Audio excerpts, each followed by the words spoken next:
Welcome back to Lion Recaps. Today I will show you an Canadian-American horror film from 2016, titled It Stains the Sands Red. The movie commences with a depiction of a desolated city where debris was scattered everywhere, and the roads were barren. This catastrophic scenario was caused by the spread of the zombie virus that has infected and transformed a large portion of the world's population into zombies. The storyline then shifts its focus on a married couple, with the wife named Molly, who were en route to the airport to rendezvous with their friend. The purpose of their meeting was to arrange for their transportation to Mexico, the only known location unaffected by the zombie virus and deemed to be entirely safe from their attacks. The couple were in a hurry and speeding towards the airport, but their journey was lengthy, causing Molly's health to deteriorate. As a result, they had to pull over in a desolate location. Despite her condition, the husband was insistent on pressing on and reaching the airport. However, when they tried to start the car, it wouldn't budge, due to one of the car tires being trapped in the sand. Despite their best efforts, the tire remained stuck and wouldn't come out. As they found themselves stranded, the couple began to argue and shift the blame onto each other. However, their bickering was interrupted when the husband attempted to call their friend for help. Unfortunately, they lost the signal, and the call was disconnected. Suddenly, Molly noticed a figure approaching them from a distance. Upon closer inspection, they realized that it was not a living person, but a zombie relentlessly moving closer with the intention of attacking them. Upon spotting the zombie, Molly's husband retrieved a gun from the car while his mobile phone accidentally fell down from his hand. Ignoring the device, he continuously fired at the zombie, causing it to sustain injuries and fall to the ground. Both were ecstatic, thinking they had defeated the zombie. However, to their surprise, the zombie was still alive and began moving toward them once again. Despite the husband's efforts to fend off the creature by shooting it in the ear, it persisted in moving forward. As his bullets depleted, they were left with no choice but to retreat back inside the car for safety. As they waited, the zombie showed no signs of leaving and continued to circle the car with the intent to harm them. The sun eventually set, plunging the area into darkness. Despite the darkness, the zombie remained outside, peering through the window at them. The husband realized that he had made a critical mistake by dropping his phone outside and not retrieving it. Desperate to recover the phone, they turned on the car's headlights, only to discover that the zombie was no longer outside. Molly, determined to retrieve the mobile, quietly slipped out of the car. She managed to reach it without drawing the zombie's attention. Unfortunately, as she made her way back to the car, the zombie attacked her husband, biting him and killing him. Grief-stricken, Molly knew she had to prioritize her survival. She gathered her essentials and fled the scene, leaving behind the car and her deceased husband. The following morning, Molly called her friend who was waiting for them at the airport, informing him that the car was damaged and that it would take her some time to arrive. Her friend became angry upon hearing this and abruptly ended the call. Left with no other choice, Molly began to make her way on foot. Using the internet, she discovered that the distance to her destination was 36 miles. Despite the daunting distance and the disappointment of seeing planes taking off from the airport, Molly remained determined to reach her friend and pressed on. During the night, Molly lights a fire and settles down. While resting, she can't help but think about her son and starts to miss him. She eventually falls asleep with the fire still burning. Suddenly, the zombie appears and attacks her once again. Molly quickly defends herself, grabs her belongings, and runs away. She climbs up a cliff where the zombie can't follow her.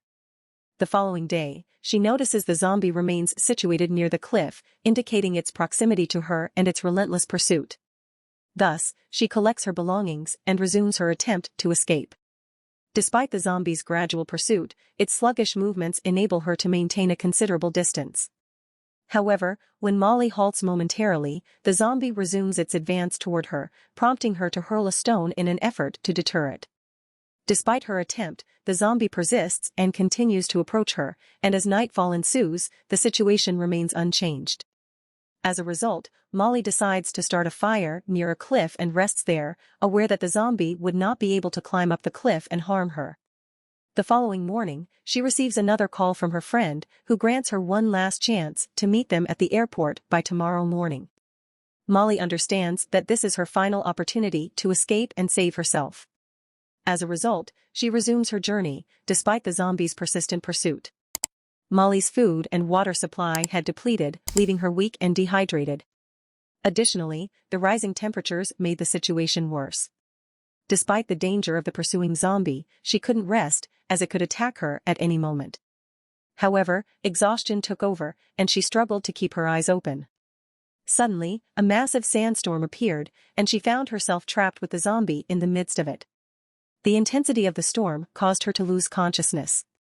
Upon regaining consciousness, Molly noticed a passing car and managed to flag it down. The car stopped, and two men stepped out. They immediately offered her water to drink, which she gladly accepted. Molly informed them that she needed to get to the airport if she wanted to escape her current situation. The men agreed to take her with them and helped her into the car. However, upon settling in the car, she realized that her bag was missing, and it likely fell where she had been unconscious. The two men kindly offered to retrieve her bag, and they set out to retrieve it. Inside the car, Molly noticed bloodstains. She soon realized that the two men were not trustworthy and had likely committed murder. Molly felt uneasy and anxious, unsure of how to escape the situation. Soon, the two men returned to the car and asked for directions to the airport. Despite her reluctance, she was compelled to give them directions. Suddenly, they dragged her out of the car and drew a knife, seemingly intent on taking her life. Fearing for her life, Molly screamed at the top of her lungs, and because of her scream, we see movement in the nearby sand pile.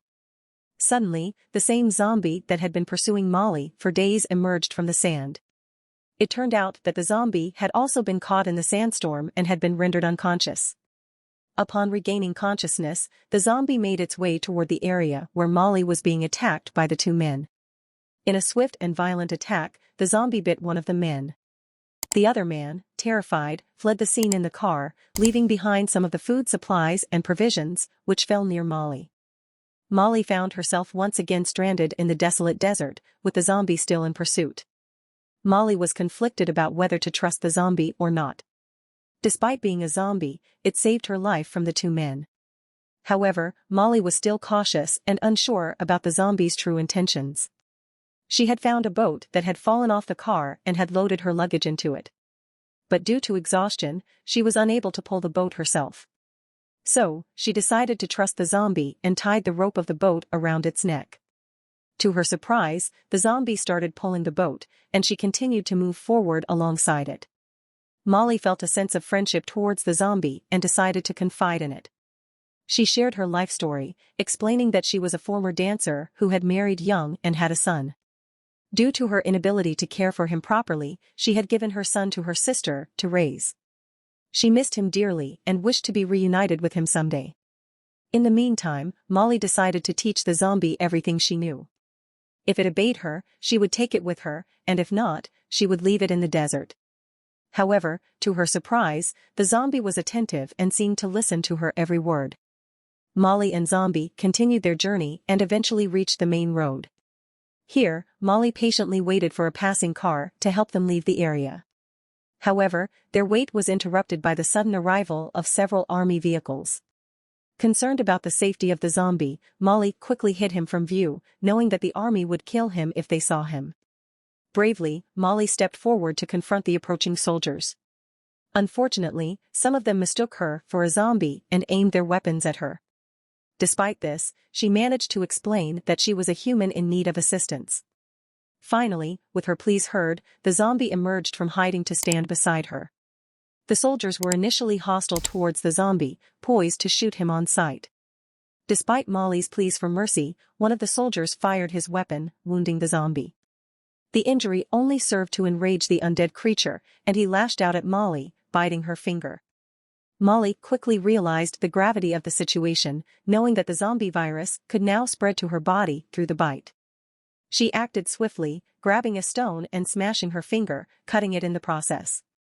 This self-mutilation ensured that the virus could not enter her bloodstream, sparing her from the fate of becoming a zombie. After the army had departed, Molly wanted to resume her journey with the injured zombie. However, the zombie's injuries were so severe that he was unable to stand up again. At this point, Molly spotted the airport in the distance and was thrilled. It was a destination she had been striving to reach. Despite her excitement, Molly could see that the zombie was in pain and suffering. Wanting to put an end to his misery, Molly reluctantly picked up a stone and struck the zombie, ultimately causing him to perish. Molly continued on her journey and eventually met up with her two friends who would help her travel to Mexico, a place untouched by the virus. Before departing, she made a phone call to her sister who was taking care of Molly's son. When her son answered the phone, he revealed that he was locked inside the house due to a horde of zombies outside trying to break in and attack him. This news deeply troubled Molly as she feared for her son's safety and worried that her sister may have also been infected or killed by the zombies. Realizing that her son needed her urgently, Molly changed her plans to go to Mexico and instead headed to her sister's house to rescue her son. Her two friends departed, leaving her to travel alone in her car while battling the zombies. Upon reaching her sister's neighborhood, she was horrified to see the destruction and chaos caused by the zombie outbreak. When she arrived at her sister's house, she discovered a gruesome scene. Her sister and her husband had been brutally killed, and a message written in blood on the windowpane confirmed this. Molly rushed to her son's room and found him hiding in his tent, looking scared. She was overjoyed to see that he was safe, and they quickly made their way downstairs to confront the horde of zombies outside. Molly instructed her son to stay behind her and armed herself with a shovel. When the door opened, she attacked the zombies and fought bravely, killing them all and ultimately saving herself and her son. Molly's bravery was the key to their survival, as she had faced numerous challenges throughout the journey and knew how to confront them head-on. And with this, the story comes to an end. Subscribe for more videos like this, turn on the notification, and leave a like to help the channel out. Thank you for watching.